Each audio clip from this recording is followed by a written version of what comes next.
kai ku doki gangar jigon ƙasa. Sai ka rike APC ƙasa. Na jam'iyyar APC ƙasa. Madu aiku ne ƙasa. Mai na kira don ka rike ƙasa. Shugaban jam'iyyar ƙasa. Mabar na kai ne jigon ƙasa. Buhari ma bai rena kawa. Tinubu ma bai rena kawa. Ozu Banjo bai rena kawa. Kai kake haɗa kan jam'iyya. Ba ka kyamar 'yan jam'iyya.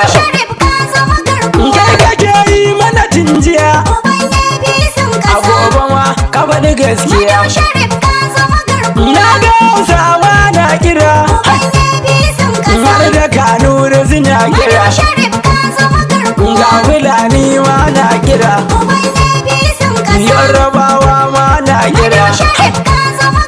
Yamurai ma na ji na kira. Yawwa na haɗa har da mutan Igbo.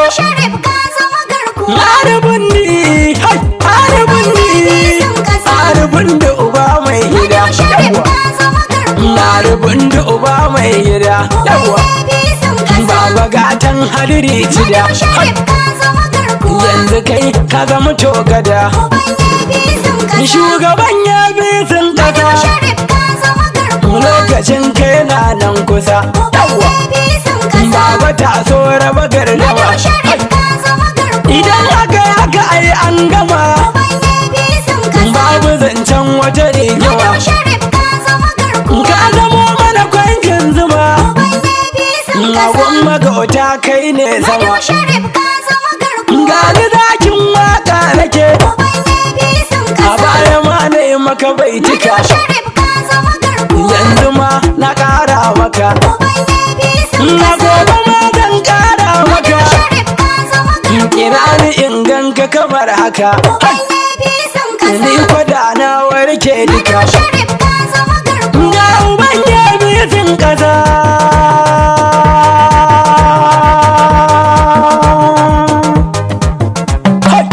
Ga uban APC ƙasa.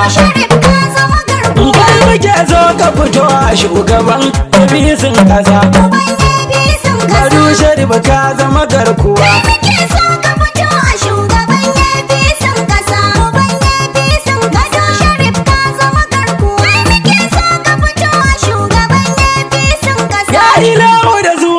Kai kake sa mini kwarjini. To tsaya mini koyaushe karkasa in yi gunaguni. Ga talatin kai laugunmu da siru a dangane.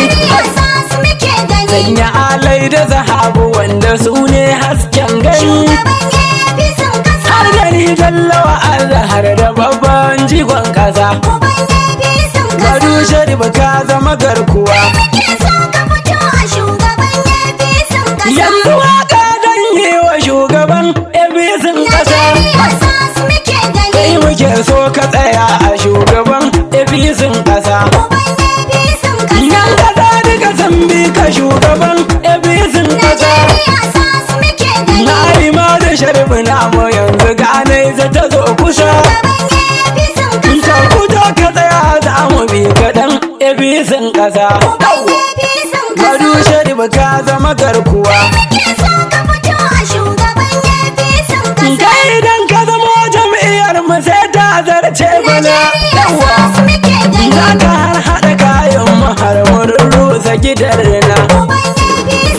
Ya guni ne shi za a bi shi in har ya yi magana. Wanda duk ya ci hakkin mu yanzu shi na karɓo mana. Shugaban jam'iyyar ƙasar mai za ka rike ƙasa. Madu Sharif ka zama garkuwa. Yan adawa ƙaryar kuna ga jaki a cikin duwa. Ba ku ƙaunar talakawa mun sani tuntuni kun gama.